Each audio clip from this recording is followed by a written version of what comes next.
Hey everybody, welcome to the Big Llama Show. I'm the Big Llama, guys. Thank you guys so much for joining me. It's the end of 2024. I've seen a lot of movies in 2024, so we're going to take a look at the top 10 movies that came out in 2024 that I have actually seen. I ranked them, and I'd like to share them with you guys. These movies, right? These movies have different elements in them. There's different reasons why I ranked them in my top 10. Some of them have some jaw-dropping visuals. Some of them have some heartwarming moments. And you know me, I'm an emotional guy. I cry. And one thing before we get started, I have to say, I have not seen Nosferatu, which I'm planning to see it as of recording this, and A Complete Unknown yet, which is the Bob Dylan biopic. All right, let's get on with my top 10 movies of 2024. Here we go. Release number 10. All right, let's get started with number 10. At number 10, I am doing a little bit of cheating here. I've got two movies on this list. It's Jim Henson's Idea Man and Music by John Williams. These are both documentaries. I am cheating by combining them here. Both these movies are really love letters to creativity. With John Williams' iconic score, any movie that you put John Williams' score in is pretty much a cheat code of movies. And this movie and documentary is kind of outlining sort of his life, the movies that he's been in, and it does focus a lot about the music, and not necessarily a lot. I think John Williams is a very private guy, but it does focus on the music, and trust me, you hear the music and you know the movie, and I think that is something that I got out of that tremendously. The second one was Jim Henson's Idea Man, which it celebrates the brilliance of Jim Henson. And the one thing I got out of this documentary was that Jim Henson is more than the Muppets. He's a fascinating storyteller. He wanted to do so much more. Now he became famous, and you know, obviously he has creative genius, but he became famous for the Muppets and Sesame Street and other things that he put together, the puppet workshops. But he had so much of a story he wanted to tell. And again, it's the heart and the artistry here that made it special. So that's why I'm keeping it at number 10, both of those documentaries. The number is 9. At number 9, there's a movie called Hitman. Now, technically the movie was released in 2023, but it was released in 2024 on Netflix. So I think it had a wide release in 2024. Glenn Powell gets to use all of his acting chops in this Richard Linklater film. The movie had a style and wit, you know, for days. Now, it's a sharp movie. It's got some dark comedy elements, and it gives you an experience that really you won't forget. Glenn Powell plays characters in it. He wears a bunch of makeup. I mean, it's Glenn Powell as you've not seen him. Again, it was released by Netflix, so it was not received to a wide audience, which people have slept on this film. You got to check it out. It has a little bit of an unexpected ending, but it did appeal to me, and I enjoyed the movie tremendously. Or should I say number 8? Yeah. Number 8, we've got The Terrifier 3. Now, Art the Clown is back, and this movie just cranks up the terror, guys. He's weaving, you know, a deranged narrative about his backstory in this movie. But keep in mind, guys, the gore is not for everyone. But for you guys who are horror fans and you guys like that gore, it is a must watch. Now, I did a reaction on this channel, so go ahead and check it out if you haven't already. There's plenty of TikTok videos showing what the theater experience was like, because a lot of people were kind of pranking their family members or pranking people saying, you know, this is a Christmas movie or a holiday movie, and bringing them to the theater, and they were having a time. I mean, it was amazing. This movie series is changing the game when it comes to ratings in independent films, guys. This is why I absolutely love the series and I love the movies, and I hope you guys enjoyed my reactions to them. I did reactions to all the Terrifier movies, but Terrifier 3 lands at number 8. You've got the number 7 record in the country. At number 7, we've got Mean Girls. Yes, the 2024 version of Mean Girls. Mean Girls are back. And yes, it's as fetch as ever, with a modern twist on the original's humor and some great musical numbers. It was obviously based on the Broadway play from the original movie that was released in 2004. This one delivered on all fronts. Say what you will about Angourie Rice's stiff performance, because I agree she was not a standout in the movie. The true standout here was Renee Rapp. She played the iconic Regina George, and she absolutely soaks up every single frame that she's in and is completely mesmerizing. I mean, my word. I mean, like there are just moments in the movie you just can't take your eyes off of her no matter where she is in the frame. Also, huge shout out to, and I'm not going to pretend to say or how to say her name, but the young lady who was the voice of Moana. I didn't know that she was such a great actress, and I knew she had vocal range, but man, and I think she's doing more and more films.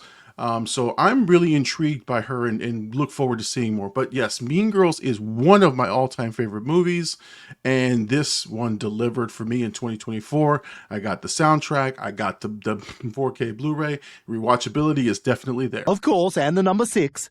At number 6, you've got Twisters. Yes, 2024 is the year of Glenn Powell. I might be, fangirling on this guy, but, talk about an adrenaline rush. Twisters reminded us why disaster movies can be so much fun.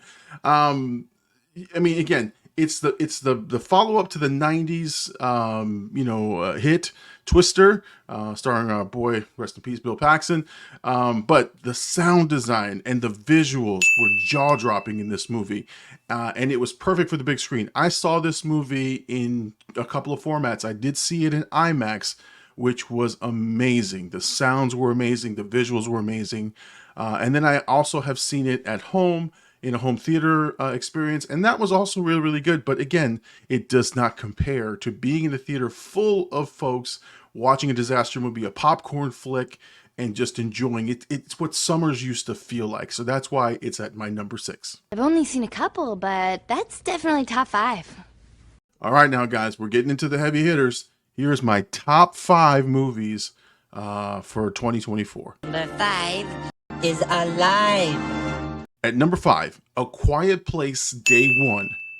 Now, this prequel brought back some fresh tension and expanded lore to to an already beautifully put together series of films. The sound design on this film, or the lack of sound, was hauntingly brilliant. The theater experience here was unmatched. You could hear pin drops in the movie theater during specific scenes, and it was absolutely magnificent. There were moments where I'm holding popcorn or I'm holding my drink and not trying to do anything, as if I was in the movie myself. The entire theater collectively gasps at certain moments. That to me is a theater experience unlike any other. That's why it's at number 5, A Quiet Place Day One. Have to make number 4. At number 4, we have Wicked. What's not to say? This movie is making billions of dollars. It is a worldwide phenomenon, and it is on my list at number 4. The musical adaptation, soared with incredible performances, stunning visuals, color, cinematography, you name it, it had all those great elements. It's pure magic for fans of the Broadway hit. I had not seen the Broadway show, so I went in there with a fresh perspective, fresh eyes. Cynthia Erivo and Ariana Grande absolutely killed in this movie. Bowen Yang as well. I love that guy. The visuals were spectacular. But if you have not seen some of director John Chu's filmography, you are missing out. The guy knows how to make giant sweeping elements and frame things into perspective that just are so cinematic. I would highly recommend you guys watch In the Heights if you have not watched it, if you're a fan of musicals. But Wicked, for me, number 4, one of the top movie theater experiences. And no, I did not have anyone singing in my theater. But again, I was so excited to go see it, and it lived up to the expectations. I'm very happy, and I cannot wait for the sequel. Please bring her to window number 3. At number 3, speaking of sequels, Dune Part 2. So this one feels like it was a million years ago that it came out, but it actually came out in 2024. Dune Part 2 had everything that you wanted in a action set piece masterpiece. Epic battles, incredible visuals, and Hans Zimmer's score. It just absolutely makes this a cinematic masterpiece. Timothée Chalamet was really, really good in this. But again, I think it's Denis Villeneuve. I can't say his name. crushed it again. I've now seen a couple of his movies, and I can say that his visual style is represented in most of those films, and you can see that influence in Dune. There's a specific, I think with Austin Butler, there's a specific fight sequence that goes into black and white, which is, again, when you watch this on IMAX, is stunningly beautiful. And it's funny because it's a lack of color and depth, and it just comes flying in there and is so amazing. So again, at number 3, Dune Part 2, one of the best sounding films that I've seen in a long time. Number 2. All right, guys, at number 2, we're getting close to number 1, but at number 2, Deadpool and Wolverine. Now, this one is exactly what the fans wanted. It's got comedy, it's got action, it's the return of Hugh Jackman as the Wolverine, and obviously Ryan Reynolds as Deadpool. But do we need to say any more about this film? It was something that was so much fun from beginning to end. The rewatchability on this film is amazing. Like I've watched it in the theaters twice. I have the movie on digital and I have it on the 4K disc, and I've watched them probably 3 or 4 times. I've watched reactions on it every single time. I love the cameos. What was awesome about this film is, again, just the pure fan service that was given, but done in a way that was so much fun. There were moments in the theater. So the first time I saw it in the theater, I was yelling like a child, like I was hooting and hollering when Chris Evans comes on screen and says "Flame on." I absolutely squealed and was so excited. So trust me when I tell you that Deadpool and Wolverine being at number 2 for me was a difficult choice between this one and my number 1, but by all means is one of the top films of 2024. What a great experience at the theaters, and it gave me the feels again about going to a movie and laughing and cheering and like yelling things at the screen. It was such a great experience. And again, if you have not seen it, I don't know why. You guys need to check that out. But again, number 2, Deadpool and Wolverine. Number 1. All right, guys, we've reached the number 1 spot. Q and Ludacris. Coming for that number 1 spot. Number 1 spot here, Alien Romulus. This movie delivered on every level for me. Fede Alvarez knocked it out of the park. Director Fede Alvarez knocked it out of the park.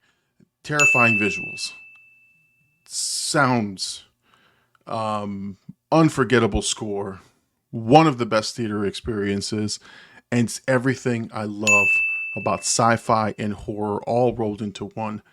I love the Alien franchise. I've enjoyed it very much, but it's the introduction of the new characters, specifically the android Andy. I absolutely fell in love with this character. I think it was an amazing character, and the way that he morphed from sort of very simple android Andy to the more highly developed getting the chip from the Weyland-Yutani group. Just an amazing turnaround. That, to me, this movie, I've watched it twice because I went on IMAX and saw it on an IMAX screen. I watched it again in the theater with my other son. I've watched it a couple times now on Blu-ray. The rewatchability is amazing. The experiences are amazing. I would tell you this is my top movie for 2024. Again, it was a very difficult decision because the top 3 on here all could have been number 1s. Actually, the top 4 all could have been number 1s. But again, this movie right here stole my heart this year, and I absolutely loved it. So Alien Romulus, number 1 movie. All right, guys, so there you have it, folks. It's my top 10 movies of 2024. Those are my top 10 movies. I stand on business on those. Let me know your favorites in the comments. And if there's a movie that I need to check out, hit me up. Don't forget to like, comment, subscribe, and make sure you guys share and let everyone know about the Big Llama Show. Guys, you can also check me out on all my reactions or live Sunday nights, 10 p.m. Eastern Standard Time here on our YouTube channel. Guys, until next time, remember, guys, be kind, rewind. It is movie night, and we're going to see you guys on the next one. But before I let you guys go, another year has passed. Thank you. Thank you for being fans. Thank you for subscribing. Thank you for watching this channel. Thank you for supporting the dream of a middle-aged man who loves movies. I absolutely love doing this, and I am grateful and thankful for every comment, every like, every subscription, anything that you guys have ever given, because again, without you, it's not possible. So thank you. Thank you very much. And we'll see you guys. We're going to have an awesome 2025. I cannot wait to get into movies for 2025. So from the bottom of my heart, thank you. And Happy New Year, everybody. No! What are you waiting for? Do it! Just do it! Yes, you can! Just do it! First off, I don't care what you people say. Never follow.